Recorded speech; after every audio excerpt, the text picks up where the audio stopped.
Bonjour. Bonjour toutes et tous. Bienvenue à l'événement. Vous souhaitez que vos placements soient verts. Et si on réfléchissait ensemble? C'est une diffusion directe dans la partie de la programmation de la Maison de développement durable. Merci beaucoup d'être avec nous aujourd'hui. Je m'appelle Bernard de Valkenburg. Je suis le responsable du Carrefour Synergie de la Maison de développement durable. La Maison de développement durable est un carrefour d'échange, de réflexion et d'innovation sur le développement durable. Elle est aussi un bâtiment écologique et soutient le développement de ses membres, entre autres par la gestion des bureaux dans ce premier bâtiment certifié LEED Platine NC au Québec. Nous animons aussi une programmation d'événements qui permet aux acteurs de changement de se rencontrer, de se regrouper et collaborer afin d'amplifier les impacts de leurs actions. Dans le cadre de cette programmation, on se penche aujourd'hui sur notre souhait que les placements soient verts. Réfléchissons ensemble. Mais pas avant de remercier Hydro-Québec, partenaire principal de la programmation, et la Ville de Montréal. Je laisse la place à M. Dario Lezone, conseiller principal chez Copticom Stratégie et Relations publiques, Caisse de solidarité Desjardins. Merci et bon événement. Merci beaucoup Bernardos. Je m'appelle Dario Iazzoni. Je travaille pour Copticom Stratégie et Relations publiques et je suis l'heureux animateur de cet événement sur les placements verts. On voulait réfléchir, on vous invitait aujourd'hui à penser comment on pouvait imaginer une banque qui réduise son empreinte carbone et qui, idéalement, la limite. C'est un événement donc, auquel j'ai été invité. On va avoir un beau panel et surtout aussi une période de questions, une période d'échange qu'on souhaite la plus riche possible et la plus longue possible. Mais je vais vous camper un peu le décor, puis ensuite, je vous présente nos panélistes. Réchauffement. Urgence climatique, je me suis entendu souhaiter un gouvernement climat majoritaire à l'issue de l'élection d'hier soir. L'urgence climatique ne fait plus aucun doute. Le groupe intergouvernemental sur le climat, le GIEC nous l'a rappelé avec brio et je vous dirais encore plus d'intensité à la fin du mois d'août. L'accord de Paris regroupe les parties chaque année dans des conférences. La prochaine conférence en novembre se tiendra à Glasgow, en Écosse. On dirait qu'on prend conscience à l'échelle internationale et ici aussi que le coût de l'inaction climatique va dépasser le coût de l'action.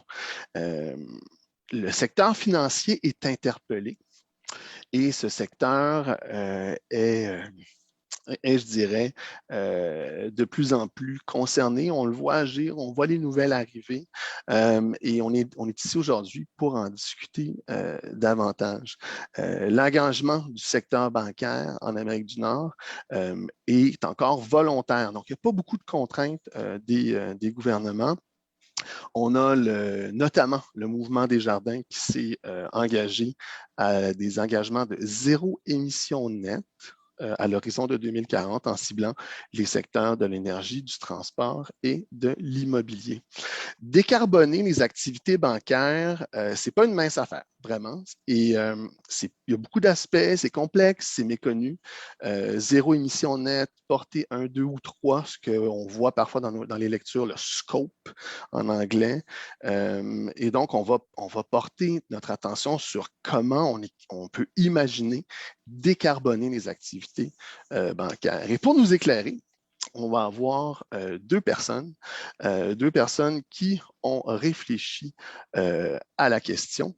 Alors, je vous mets un partage d'écran. On va avoir d'abord Rosalie Vendette, qui est experte indépendance et passionnée en finances durables, un domaine où elle œuvre depuis près de 20 ans. Convaincue par le pouvoir de la finance pour soutenir la transformation de nos économies, elle met son expertise à sa disposition pour accélérer la transition nécessaire. Pendant 10 ans, Rosalie a été la porte-parole de l'investissement responsable au Mouvement Desjardins et elle a coordonné l'implantation des orientations en matière d'intégration des facteurs économiques sociaux et écologiques, sociaux et de gouvernance, donc ce qu'on appelle les critères ESG. Précédemment, elle a réalisé divers mandats au sein du groupe d'investissement responsable avec le réseau des signataires des principes de l'investissement responsable. En anglais, on va voir l'acronyme PRI. Principle for Responsible Investment. Et ces jours-ci, elle travaille sur des projets que j'appellerais systémiques, comme l'élaboration d'un dictionnaire canadien des termes financiers de la transition écologique.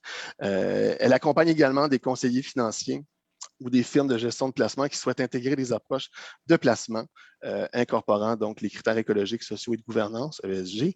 En parallèle, Rosalie reste impliquée dans plusieurs lieux de collaboration, comme le chantier de la finance durable de Finance Montréal ou encore devant des étudiantes et des étudiants dans différentes universités québécoises où elle transmet les bases de la finance durable et de l'investissement responsable. On a également une personne qui a travaillé énormément sur la question dans les dernières années aussi, Jean Bergevin, qui est docteur en géographie et détenteur d'une maîtrise en administration des affaires. Monsieur Bergevin a œuvré dans les milieux universitaires et du tourisme avant de plonger dans la finance en économie sociale à Montréal et à Québec. Depuis 2007, Jean est conseiller principal de finances solidaires et relations internationales à la Caisse d'économie solidaire Desjardins.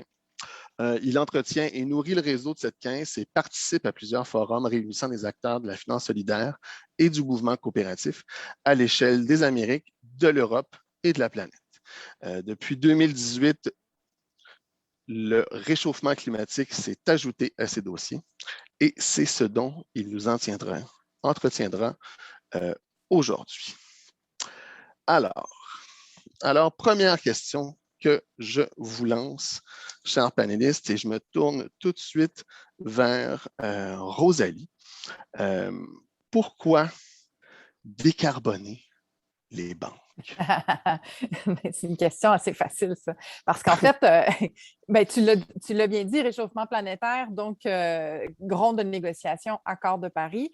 Qui dit accord de Paris dit la trajectoire des gaz à effet de serre qui doit tendre vers zéro à échéance 2050. Et donc, si on veut décarboner la planète, ben, on n'a comme pas vraiment le choix que d'embarquer dans la danse. En fait, j'irais même plus loin, c'est que le rôle de la finance, c'est d'allouer des capitaux quand on parle en théorie, là, à des fins très productives ou les fins les plus productives possibles. Et jusqu'à date, on n'avait pas nécessairement beaucoup ajouté le climat dans le mix. Alors, tu nous montres un peu la trajectoire des différents secteurs qui doivent progressivement décarboner, puis on voit là, que ça s'en va vers zéro à échéance 2050.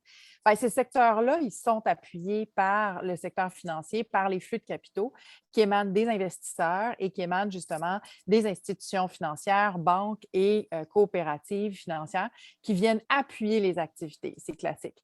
Donc, ce n'est pas tellement la banque ou les banques qu'on doit décarboner parce que l'empreinte d'une institution financière, quand on regarde juste l'empreinte carbone de l'organisation en elle-même, c'est petit.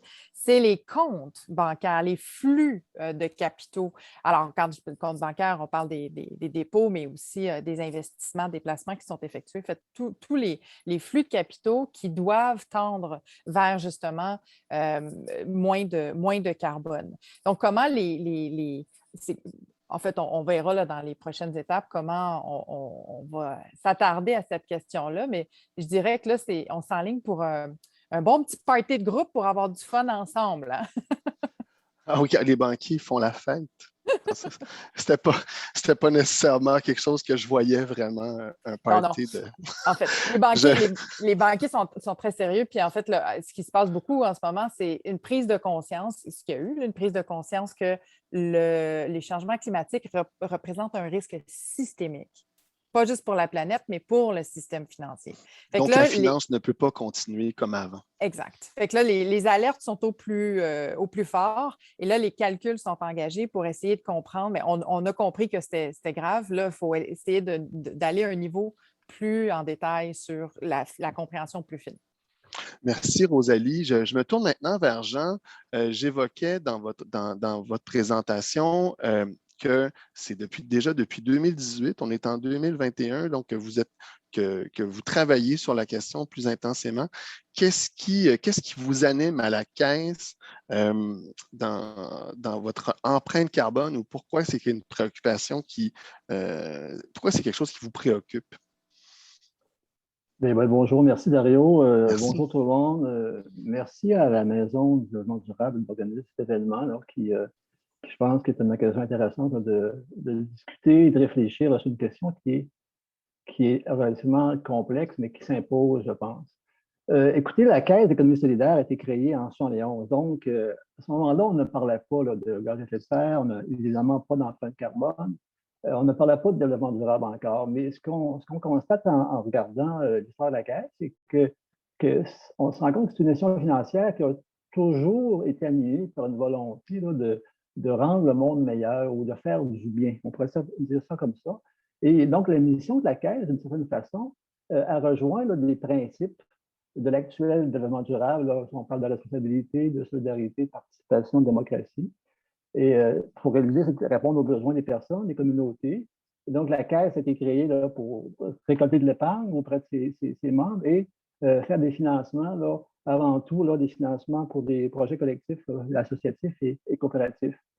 Et, on se rend compte que la Caisse, pendant une grande partie de son histoire, là, pendant les 30 premières années, il y avait une grande absence, c'est l'environnement et le climat. On ne parlait pas d'environnement ou de climat à la Caisse.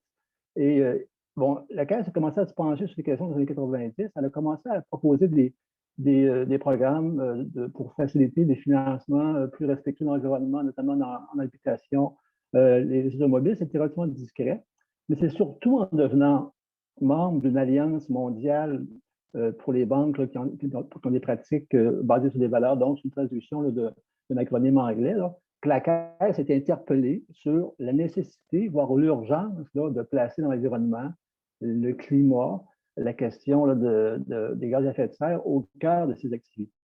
Et donc, c'est à travers cette appartenance-là qu'on a décidé de poser un premier geste concret, c'est de mesurer l'empreinte carbone de la Caisse et de ses financements, qu'on va en parler un petit peu aujourd'hui.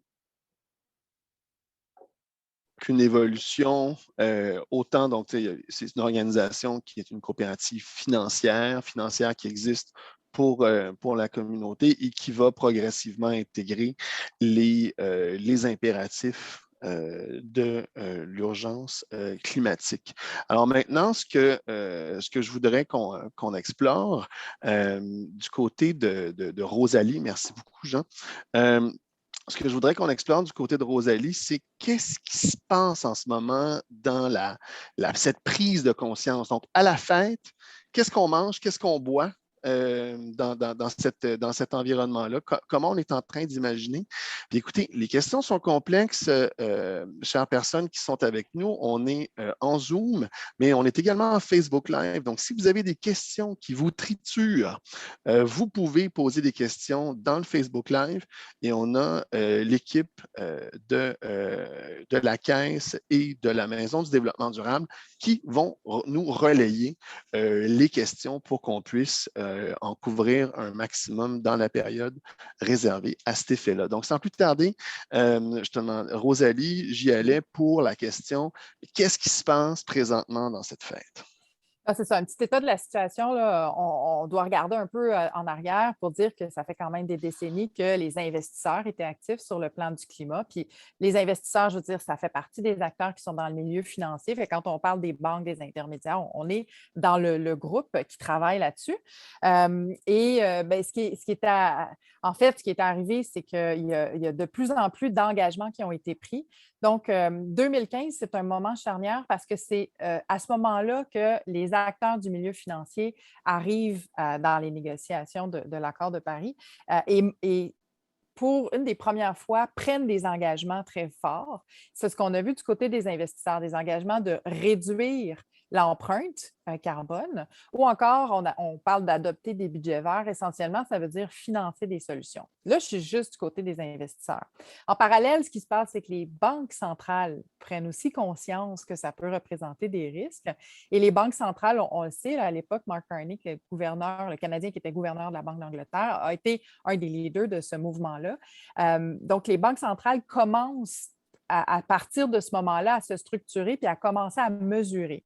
On est encore dans cette phase-là pour plusieurs d'entre elles parce que si on prend la Banque du Canada, on est dans des projets de recherche où on essaie de comprendre comment le climat va impacter. Puis quand on fait ça, bien, on a des interactions avec les banques du système. Donc, on demande des informations, on force des calculs, etc., etc. Fait que l'année prochaine, les banques en Europe vont commencer à faire des tests de stress, donc vérifier la robustesse du système si jamais il y avait des catastrophes qui sont là déclenchées en raison du climat. C'est des étapes importantes parce que il y a beaucoup de choses qui se font en groupe et, comment je dirais, les résultats sont connus, sont publiés, donc on ne peut pas vraiment se cacher. Ce qui est arrivé, c'est que aussi le monde des investissements cherchait aussi des produits verts. On voit sur l'écran des obligations vertes. Et là, ça a activé des équipes dans les banques qui sont plutôt du côté des marchés des capitaux, des équipes qui accompagnent des organisations qui vont chercher du financement sur les marchés. Et là, on est tombé un peu plus du côté des gens de financement. Et cette expérience-là a fait en sorte que les gens se sont renseignés, se sont éduqués, se sont familiarisés et ont commencé à regarder la création de produits. Des produits, là, on parlait d'obligations vertes, mais du financement adossé à des conditions de durabilité, à des projets verts. Donc là, on s'en va tranquillement vers en fait, l'information climat percole au sein des méthodes d'analyse et de calcul du risque des dossiers de financement. Donc, on peut imaginer donc, il y a des entreprises ou même des pays qui disent, mais regardez, nous, on va prendre les sous, on va emprunter. Donc, moi, là, quand je participe à l'obligation d'épargne du Canada là, ou des obligations d'épargne du Québec, mais là, on pourrait avoir des obligations d'épargne qui viennent d'un État, de l'Ontario, par exemple, qui dit, bien, nous, on va prendre ces sous-là et on va les investir dans des projets climatiques. Donc, c'est ça, c'est des instruments financiers. L'Ontario le fait beaucoup, le Québec le fait beaucoup. Et fort de cette prise de conscience-là, ce qu'on constate, moi, ce que j'observe, c'est que les institutions financières commencent à prendre des engagements pour allouer des milliards vers des projets d'entreprise, des solutions technologiques qui viennent répondre aux défis du climat. Fait que ces gros engagements-là, il va falloir que ça se répercute dans l'allocation des capitaux de ces institutions financières-là. Fait que des engagements net zéro pour les flux financiers, les flux bancaires, des engagements de création d'équipes de transition, des instituts où on crée de la connaissance pour mesurer le climat au niveau des financements et des engagements qui sont collaboratifs aussi avec, comment je dirais, en anglais, c'est le Net Zero Banking Alliance ou encore l'alliance que Mark Carney préside des joueurs du système financier qui s'en vont à Glasgow cet automne en visant aussi le net zéro. Fait qu'on commence à voir les déclinaisons du net zéro, donc net zéro émission chez les investisseurs, chez les assureurs, chez les banquiers et dans toutes les sphères en fait du système financier. Si, Rosalie, on aurait besoin d'aide, net zéro, ça veut dire quoi, net zéro? Pourquoi pas zéro? Ah ben, c'est pas moi la spécialiste la plus chevronnée, mais en fait, c'est qu'on n'arrivera pas nécessairement à 0,0 partout. Ce qu'on veut, c'est qu'on aille le plus proche de zéro possible, puis que ce qu'on n'est pas capable d'éliminer complètement, qu'on puisse avoir recours à des puits de carbone, à des solutions qui vont nous permettre de capturer du carbone ou de l'emprisonner et d'être même positif, en fait, de pouvoir compenser le carbone. Donc, comme des crédits carbone qui viennent de projets d'arbres ou de plantation d'arbres ou d'autres projets de captation, je comprends. Merci. Est-ce que ça complétait le tour d'horizon, Rosalie? Moi, je pense que oui, parce qu'on pourrait s'étendre longtemps parce que ça se multiplie. Mais en gros, là, le coup d'œil, c'est ça. Là, il y a des annonces et les mesures sont commencées. Fait qu'il y a du travail, à mon avis, qui se fait un peu partout dans les banques et les intermédiaires financiers, dans les coopératives. On n'est pas en train d'être dans le pourquoi ou est-ce qu'on devrait. On a déjà traversé ce chemin-là. On sait qu'on doit et on a donc des approches qui partent des banques centrales et qui sont en train de travailler des choses dans le système. Puis là, il y a des équipes qui se mettent en place et il y a même plusieurs banques qui se mettent de l'avant et qui s'engagent à aller vers un net zéro 2050, où je l'évoquais d'entrée de jeu en intro avec le Mouvement des Jardins qui s'engageait sur un net zéro 2040.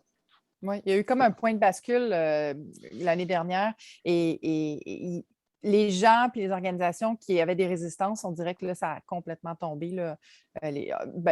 Fort probablement aussi que les nombreuses manifestations que l'on voit de catastrophes, de conséquences, aident à mobiliser les gens. Fait que là, c'est plus tellement on devrait-tu, on ne devrait pas. Là, tout le monde est pas mal mobilisé. Les organisations sont beaucoup mobilisées. Et là, les plans d'action s'enclenchent. Merci, merci. Puis allons voir, je me tourne maintenant vers Jean. Jean, de votre côté, c'est quoi la situation à la Caisse d'économie solidaire? Où en êtes-vous dans vos ambitions de décarbonation?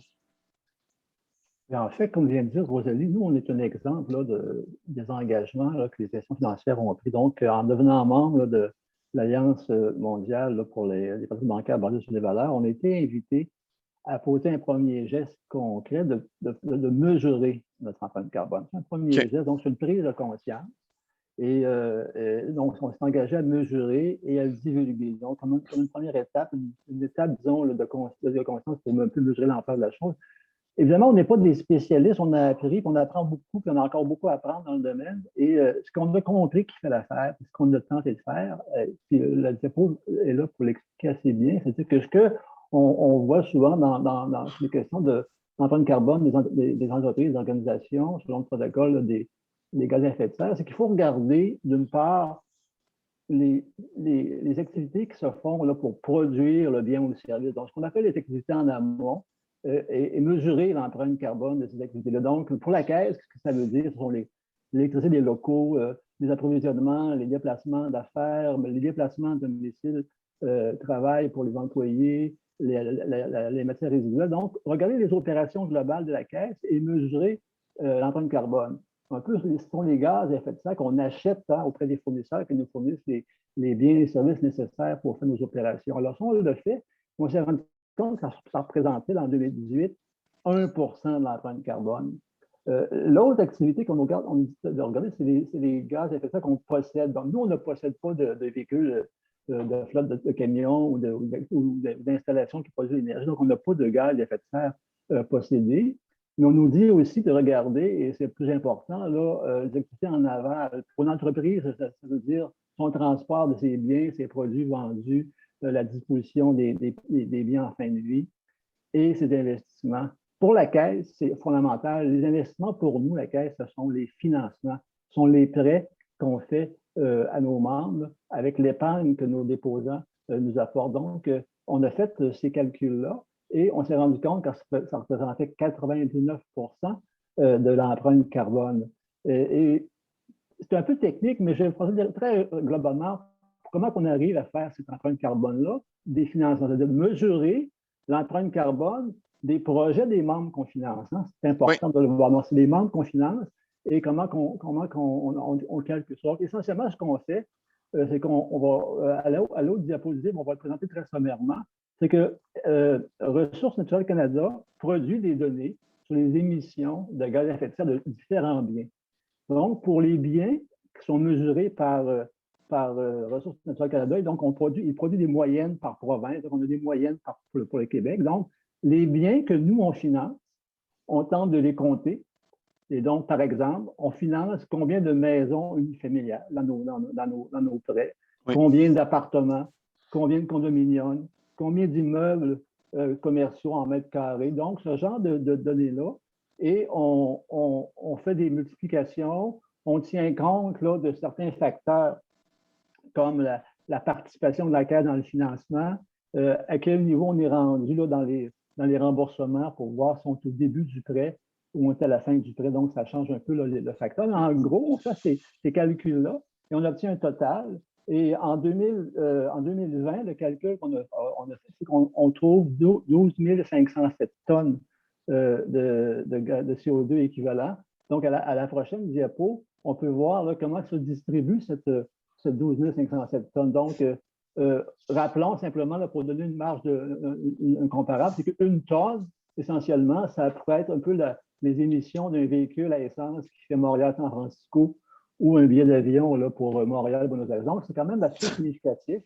On se rend compte que ce 12 507 tonnes-là, il se concentre surtout dans l'immobilier résidentiel et immobilier commercial. Donc, quand on parle d'immobilier commercial, ce sont les c'est ce qu'on bureaux, voit. des installations. Et donc, dans le résidentiel, par contre, à la Caisse, comme on est spécialisé dans l'habitation communautaire, c'est 78 de ce 59 %-là qui est auprès de coopératives et d'OBNL. Donc, le logement social, le logement abordable, donc tout ce qui donne, tout ce qui participe à avoir le droit au logement, là, puis le vivre effectivement, ça compose, quand vous avez fait les calculs, ça composait 60 % de ce 12 507 tonnes.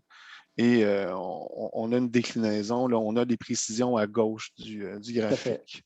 Et ce qu'il faut donner ça en complétant, simplement dire que 12 507 tonnes, c'est un chiffre très précis, mais ce n'est pas nécessairement un chiffre exact. Évidemment, la démarche repose sur des estimations, sur des moyennes, donc il y a des marges d'erreur qui se cumulent. Donc, la limite à ce stade-ci de la démarche pour nous, c'est que ce soit 10 000 tonnes ou 15 000 tonnes, c'est à la limite secondaire. C'est que l'important, c'est qu'on prend conscience de l'importance d'abord qu'il existe l'empreinte carbone, que le fait de financer des projets de nos membres, ça nous donne des responsabilités et on participe là, à financer les gaz à effet de serre. Et c'est un premier geste, une première étape pour commencer à réfléchir sur comment réduire cette empreinte. Donc, pour décarboner, il faut savoir d'où on part. Si on se dit, je vais aller quelque part, il faut savoir d'où on part, puis avec qui on doit travailler en priorité. Puis ça, Puis c'est intéressant, Jean, entre la nuance entre c'est précis, 12 507, mais attention, vous êtes humble dans les... même si vous prenez vous n'êtes pas... Vous n'avez pas pigé là, la démarche de mesure dans une boîte de Cracker Jack, mais manifestement, donc, c'est une démarche qui est rigoureuse avec mais en même temps, ça donne un portrait de la situation sans en être la vérité absolue. Je comprends très bien. Je me tournerai maintenant, donc on a la Caisse qui décide de mesurer son empreinte pour voir comment elle peut carboner. Mais Rosalie, comment les banques décarbonent? C'est quoi les approches qu'elles prennent concrètement?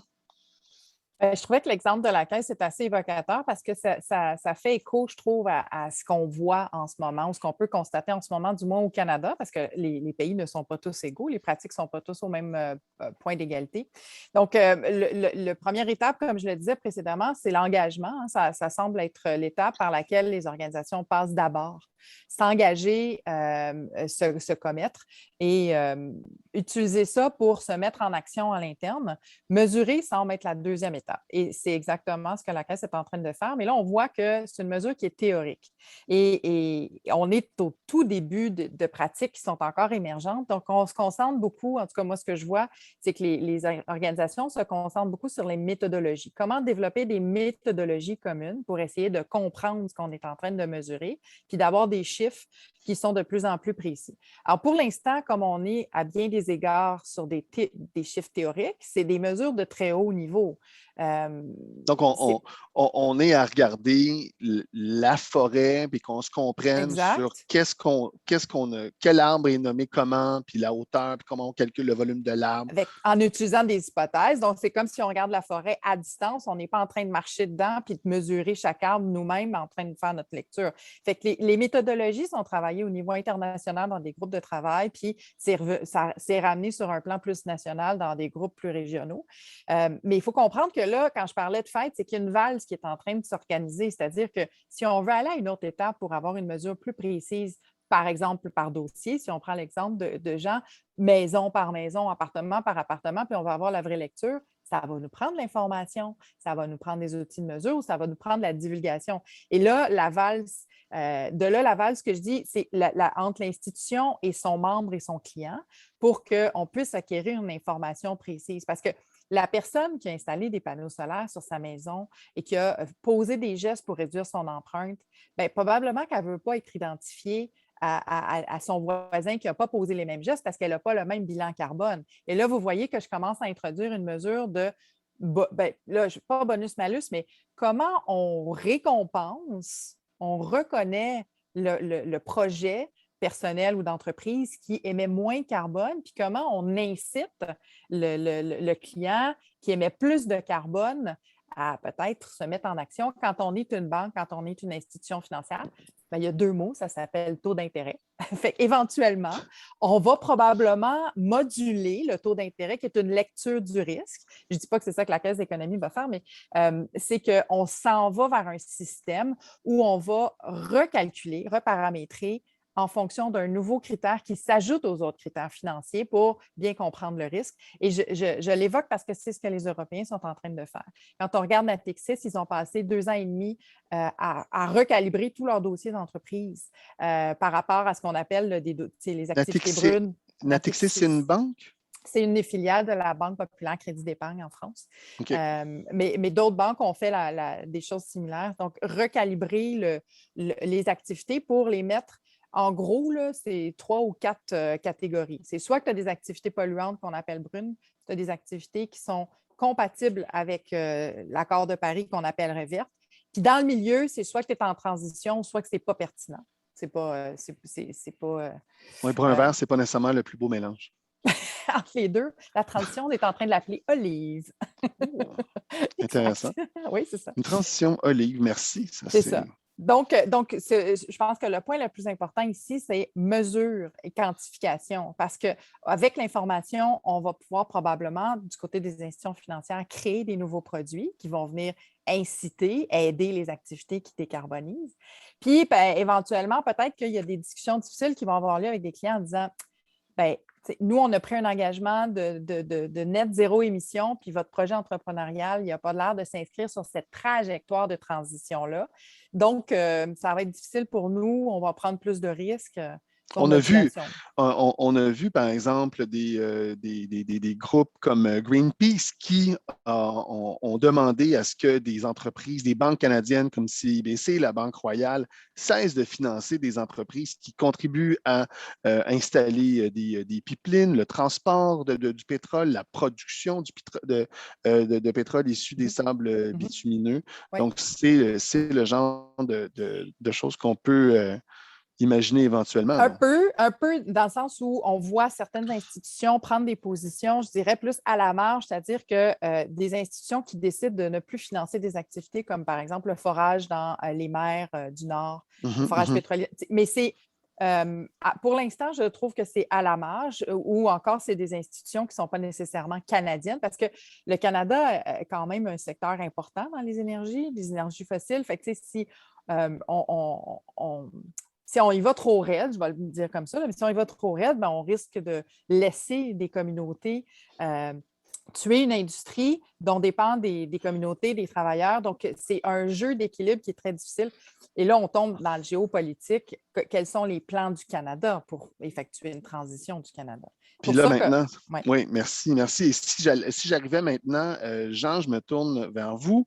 On a une caisse qui constate que 99 de son empreinte carbone, c'est ses financements.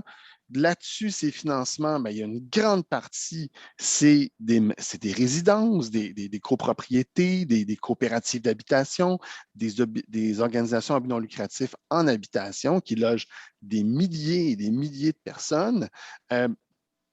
Alors, comment allez-vous hausser leur taux d'intérêt? Est-ce que je pense que c'est quelque chose qui est exclu, mais qu'est-ce qui anime vos réflexions après vous être doté d'une visibilité sur votre empreinte carbone? Oui, en fait, sur la question de la mesure, la Caisse, on en a discuté à l'interne, c'est qu'on est conscient des limites là, de la mesure de l'empreinte carbone, je l'évoquais tantôt.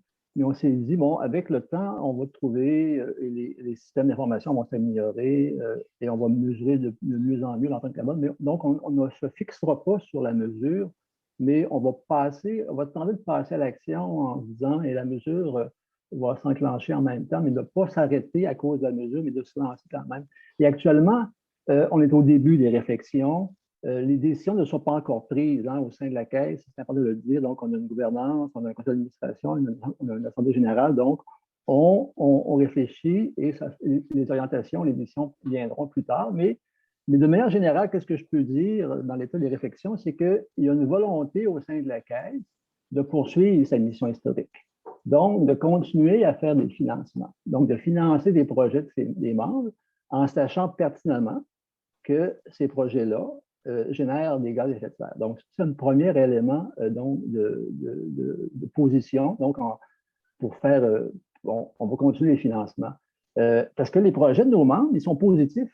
Quand on crée des coopératives d'habitation, quand on améliore les logements des personnes, on donne des services très utiles aux populations qui en ont besoin. Oui. Donc, on veut continuer à faire ça, même si on est conscient que ce faisant, on va financer encore des gaz à effet de serre.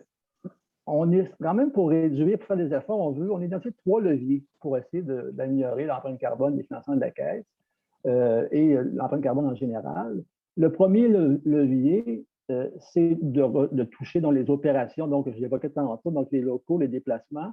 On fait des efforts. La pandémie a forcé la main à tout le monde là-dedans, c'est-à-dire qu'il y a beaucoup moins de déplacements, les gens restent à la maison. Donc, on a fait des ajustements qui vont être permanents à la Caisse. À Montréal, le centre de service a été déplacé et c'est maintenant sur un mode de flexi-travail. Donc, il y aura beaucoup moins de monde qui vont se déplacer à la Caisse. Donc, ça va contribuer à réduire les gaz à effet de serre, mais on est dans le 1% d'empreinte carbone. Donc, le gros morceau, ce sont les financements. Et ça, c'est le deuxième levier sur lequel on peut agir, c'est on veut améliorer les performances environnementales des projets financés. Donc, on veut que nos membres qui empruntent de l'argent pour leurs projets, que ce soit les membres particuliers ou les membres entreprises, associatifs ou collectifs ou coopératifs, améliorent leurs projets. Donc, et pour ce faire, on pense, par exemple, à augmenter l'accompagnement, offrir des conseils plus poussés sur les projets qui sont plus respectueux de l'environnement, qui sont moins émetteurs de gaz à effet de serre, offrir éventuellement des programmes incitatifs. On évoquait le taux d'intérêt. Est-ce qu'on pourrait penser qu'une maison ou une coopérative d'habitation très performante au plan environnemental ait des bonus, donc paie moins d'intérêt parce que c'est beaucoup plus dans l'alignement de l'accord de Paris. Donc, est-ce qu'on ferait le contraire? Est-ce qu'on créerait des malus pour les projets qui sont moins performants ou à la limite exclure certains types de projets ou certains secteurs? Donc, ça fait partie des réflexions. Ça, c'est le deuxième volet. Le troisième volet, c'est la question de l'absorption, séquestration. Roselyne en parlait. C'est que, et ce troisième levier-là, il y a comme 2 aspects. Le premier aspect, c'est d'augmenter, si possible, les projets qui ont des effets directs sur l'empreinte carbone. Donc, de financer des projets qui ont eux-mêmes, dans leur conception, une réduction des émissions de gaz à effet de serre. Donc, des projets de séquestration ou d'absorption. Et ça viendrait comme éliminer la contradiction qu'on vit entre financer un bon projet, mais en même temps financer des gaz à effet de serre. Donc, si on finance un projet qui lui-même est un projet qui est d'absorption ou de séquestration de gaz à effet de serre, on gagne sur les 2 tableaux. Et donc, un projet positif au lieu d'être un projet qui contribue au net. Ouais.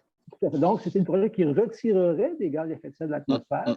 Et évidemment, ça, c'est très complexe. Bon, on essaie de comprendre de quoi il en retourne, mais bon, ce qu'on sait actuellement, c'est qu'en foresterie, donc la question des arbres, il y a un potentiel là. La restauration des terres, des friches agricoles, il y a là également des potentiels de séquestration. Il y a même des initiatives de pompage direct à partir de l'atmosphère. Donc, l'idée ici, c'est que nos propres projets soient de plus en plus des projets où il y a une composante séquestration plutôt que simplement des émissions de gaz à effet de serre. Ça, c'est le premier volet. Mais aussi, le deuxième aspect de ce levier-là, c'est de se garder des fonds pour acheter des crédits compensatoires volontaires de séquestration.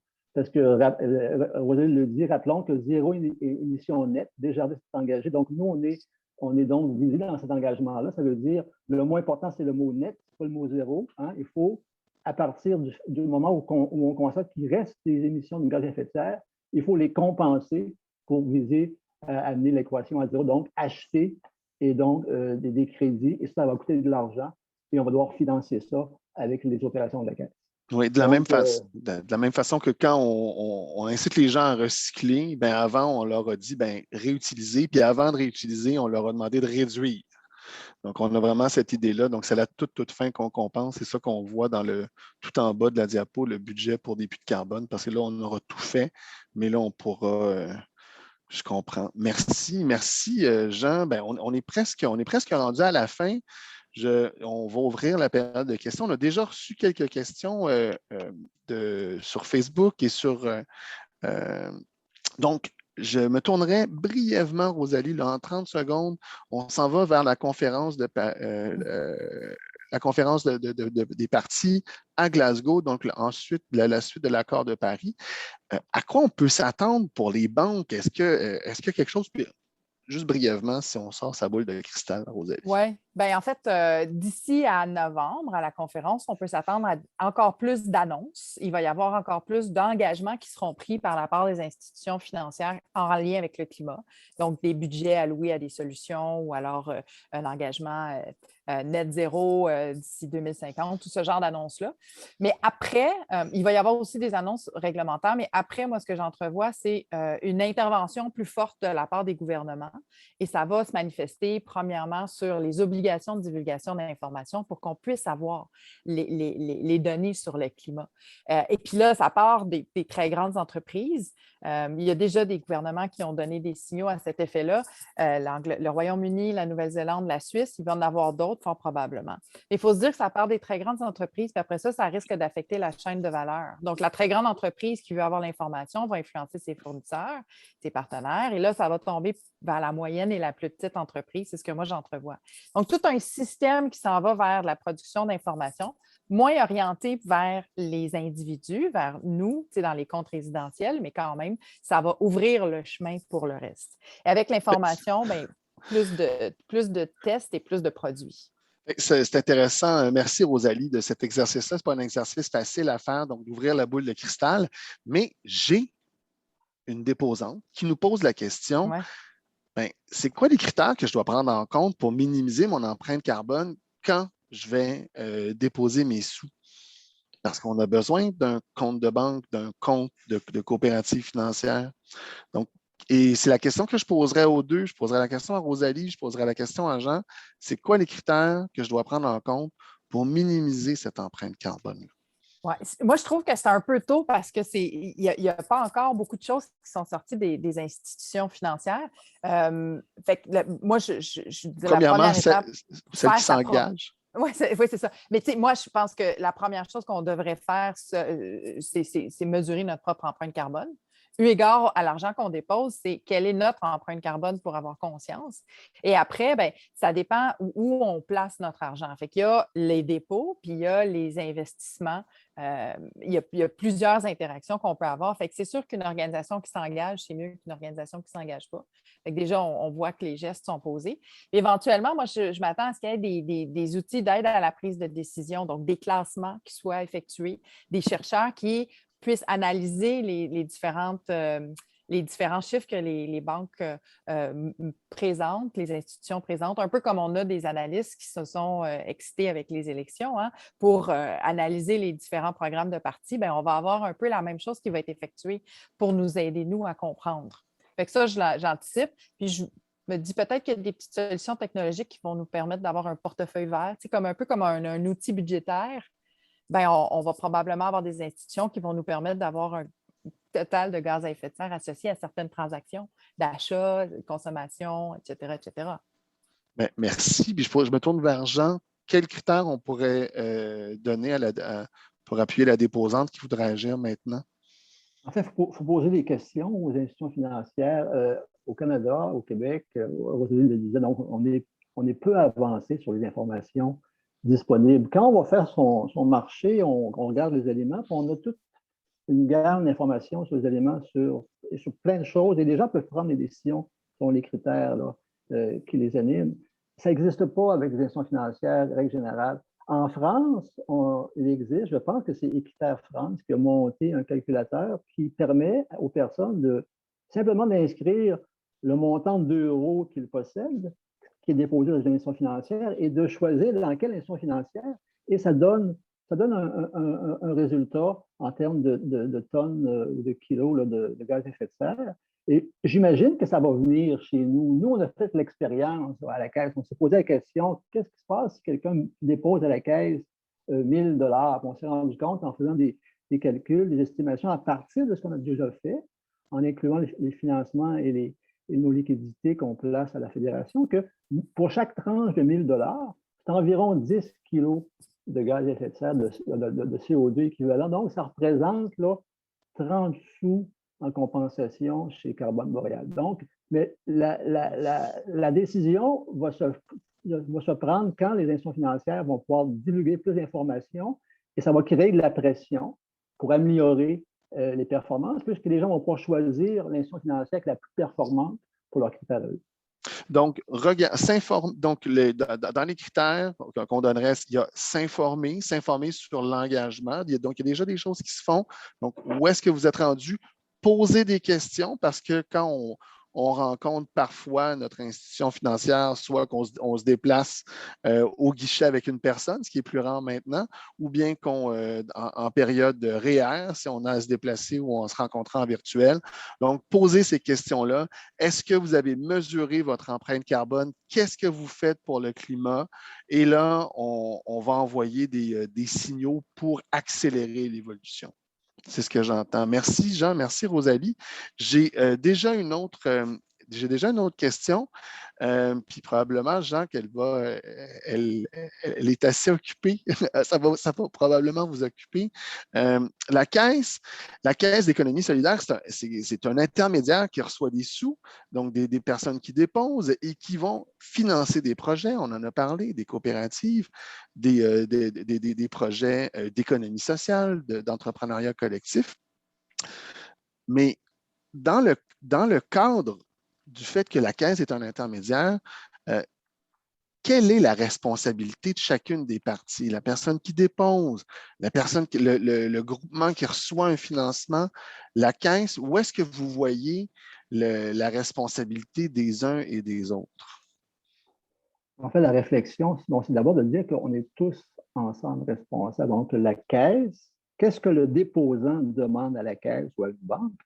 Il demande de prendre soin de son argent, la conserver précieusement et lui rendre quand il va en avoir le besoin. Je pense que c'est la première chose qu'il lui demande.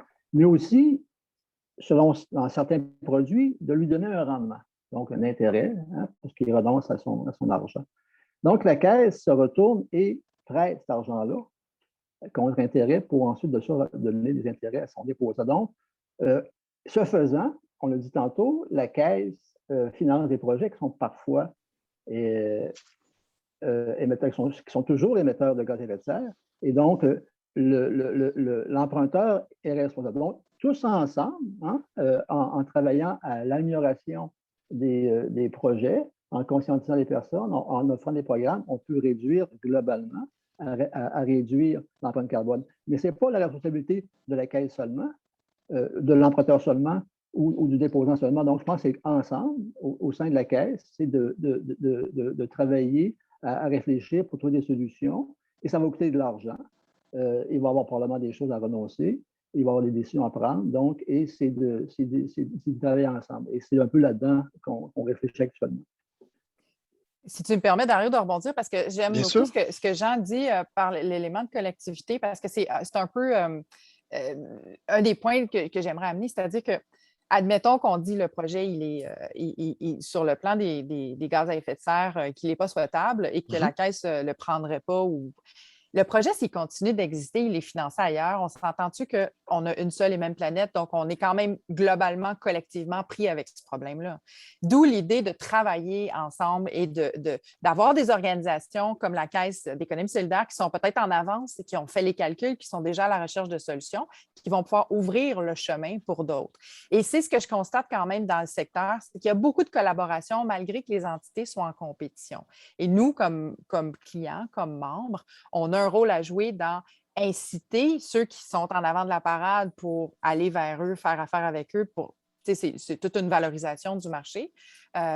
Poser des questions, comme Jean le disais un peu plus tôt aussi, pour pousser les autres qui sont peut-être retardataires ou pas nécessairement les pousser, mais leur donner une indication de marché que c'est ça qu'on veut pour aider les équipes marketing à créer des nouveaux produits, pour aider les équipes de direction à focusser leur attention là-dessus. Fait que c'est le signal qui est très puissant et on l'avait vu, on l'a expérimenté avec les investisseurs. Le signal au marché, les investisseurs mettent la pression sur des compagnies pour qu'elles poussent plus loin. Fait que la même chose peut arriver auprès des clients, des banques et des institutions financières, inciter pour aller plus loin. Merci Rosalie d'avoir complété ça. Il reste un bon 8 minutes de période de questions. Donc, on est prêt à en prendre. J'en ai une dernière, mais si vous en avez d'autres, puis je peux en inventer d'autres sans aucun problème. Euh, je me tournerai encore une fois vers Jean. Je me mets à la place de mon ami Dominique, je me mets à la place de mon ami Mathieu, qui sont membres de coopératives d'habitation, qui sont impliqués dans leur conseil d'administration et qui voient que la caisse a une composante assez importante dans son empreinte carbone qui vient donc du logement social, du logement abordable. Comment ça se fait que c'est comme le plus gros émetteur de gaz à effet de serre, le logement? Qu'est-ce qui se passe dans ce secteur-là? Puis moi, je me mets à la place de ces membres de coopératives qui disent, mais comment on va faire? On est déjà en négociation pour renouveler nos hypothèques à un certain point. Donc, à quoi comment elles peuvent agir? Donc, comment on peut comprendre comment le logement social contribue autant au GES de la 15? En fait, le logement social ne contribue pas en soi plus que d'autres au gaz à effet de serre. C'est que simplement qu'à la caisse, on a développé au cours des années un savoir-faire, une expertise, où on est devenu en quelque sorte l'institution financière, le banquier de l'habitation communautaire. Donc, on a une très grande partie des coopératives et des OBNL d'habitation qui sont membres de la caisse. Donc, forcément, une grande part du portefeuille de financement va vers là, et donc, une grande part des gaz à effet de serre va vers là aussi. Donc, ce n'est pas le fait d'être un logement social qui explique ça.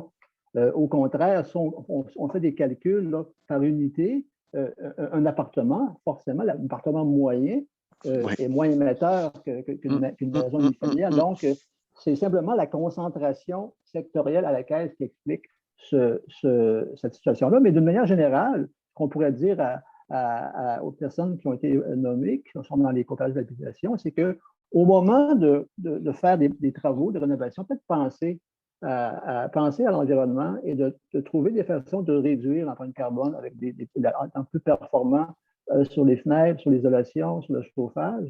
Et je pense que c'est à travers ce genre de choses-là qu'on va venir améliorer la situation. L'habitation communautaire est ouverte à ces questions-là. On pourrait penser à concevoir ensemble avec des partenaires des programmes qui faciliteraient l'accès à ces rénovations-là qui sont bonnes pour l'environnement et l'humanité. Il y a même ça me fait penser, c'est intéressant, il y a même un membre de la Maison du développement durable, une organisation non gouvernementale environnementale qui s'appelle Vivre en ville et qui promeut des programmes comme Construire avec le climat, rénover, évidemment, construire, il y a rénover avec le climat, puis il y a toute une trousse de solutions autour de là. Merci, Jean, c'était une question importante. Je me tournerai vers Rosalie. Je pensais à la déposante qui disait quels critères utiliser pour minimiser mon empreinte carbone. Mais ce que je vois beaucoup, parce que moi, j'étudie l'éco-blanchiment depuis très longtemps. En fait, moi, je suis celui qui prétend avoir utilisé le terme éco-blanchiment quand juste le greenwashing existait en anglais. Mais Rosalie, je vois beaucoup de climato-blanchiment. Est-ce que c'est quelque chose qui touche les banques aussi? Est-ce qu'on a des cas d'abus présentement? Bonne question. Bonne question. En fait, quand on parle d'éco-blanchiment, tu fais référence beaucoup à des produits d'épargne, donc des produits d'investissement spécialisés. Puis il commence à y avoir quand même pas mal de critiques soulevées qu'il y en a peut-être qui prétendent avoir des vertus environnementales qu'elles n'ont peut-être pas complètement. Et là-dessus, ce que j'aimerais faire, c'est peut-être remettre les pendules à l'heure dans un secteur hautement réglementé comme les produits d'épargne.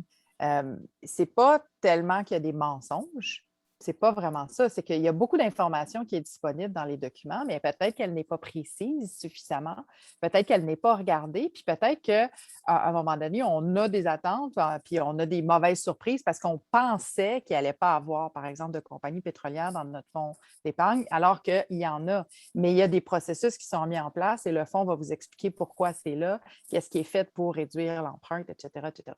Fait que je ne suis pas sûre qu'il y ait tant d'accusations d'éco-blanchiment qui sont si avérées que ça, mais plus un besoin d'avoir plus de clarté dans le système, d'offrir des informations plus précises, puis on s'en va tranquillement vers les preuves. C'est ça qu'il va falloir qu'on fasse, qu'on bascule vers la quantification et les preuves et une mesure complète, c'est-à-dire que si on dit que votre produit il est vert, bien, il faudrait qu'on soit capable de mesurer l'ensemble des conséquences positives et négatives, des retombées, pour que ce soit vraiment vert. Ça, il n'y a pas vraiment de police qui fait ça là, pour l'instant. On va falloir que. On a une police du passeport vaccinal, peut-être qu'on peut imaginer après la pandémie, une police des preuves. Bien, en fait, ce qui va se passer, c'est un peu comme ce qui est en train de se passer dans d'autres marchés, c'est des labels, des certifications. Fait que c'est des regroupements. On est encore dans des mesures volontaires que l'industrie se donne. Fait que probablement que c'est ça qui est en train de se passer avec les regroupements, des méthodologies développées de manière volontaire par des regroupements vertueux. Et c'est juste une fois que c'est largement répandu que ça bascule parfois dans des mécanismes réglementaires, donc que ça devient des forcés, en fait. Si on parle des labels, bien, la France, ça leur a pris 2 labels avant d'en créer un 3e qui était gouvernemental sur les produits d'épargne. Et là, je vous fais grâce des, je ne sais pas, 8-10 ans. Là. Fait qu'on n'a pas de label encore, nous, pour nos produits. On n'a pas d'étiquette. Fait que c'est ça qui va devoir être développé pour les produits d'épargne. Puis après, probablement que ça va venir pour des produits de dépôt à voir, les produits de financement. C'est intéressant ça. Alors, pour l'instant, Jean l'évoquait, quand on va à l'épicerie, on a un tableau d'informations nutritionnelles, on a une étiquette de prix, on est capable de comparer, on est capable d'évaluer selon différents critères nutritifs, économiques. Mais ici, Jean évoquait le calculateur de l'empreinte carbone comparatif qui a été élaboré par Oxfam France. Mais donc, on n'est pas encore rendu là. C'est-à-dire qu'au niveau international, les regroupements de marchés édictent des principes. Fait que si tu t'en vas au marché pour émettre une obligation verte, bien, il y a les principes des obligations vertes, puis les joueurs du marché se sont entendus sur ces principes-là, mais c'est encore volontaire. Oui, c'est volontaire. C'est volontaire comme les normes du commerce équitable, par exemple, ou les normes de l'agriculture biologique, quoique maintenant, le bio, ça a longtemps été volontaire, mais maintenant, c'est le gouvernement qui va préciser si tu utilises biologique sur le devant de ton emballage, mais tu vas devoir respecter une série de critères.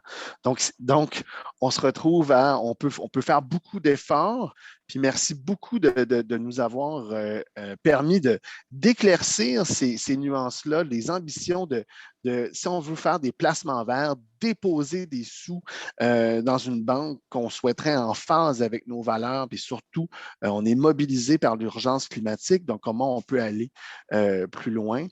Donc, merci d'avoir passé du temps avec nous. Jean Bergevin de la Caisse d'économie solidaire des Jardins, Rosalie Vendette de DECA de SG, au nom de la Maison du développement durable, en mon nom personnel et au nom de la Caisse d'économie solidaire qui est co-présentatrice de l'événement d'aujourd'hui. Merci beaucoup d'avoir répondu à nos questions. Et très clairement, on va se coucher plus intelligent ce soir à cet égard-là. Ce qui me permet de vous dire, chères personnes qui sont avec nous encore, ne manquez pas les prochains événements à la Maison du développement durable. Si vous pensez nous manquer sur un réseau social ou si vous n'avez pas encore l'abonnement à l'Instagram de la Maison du développement durable, il y a une foule d'informations et il y a plusieurs autres webinaires qui pourront vous aider à en voir plus clair pour passer à l'action vers une transition juste et verte. Merci beaucoup et bon après-midi à toutes et à tous. Au revoir. Merci Dario. Merci MDD. Au plaisir.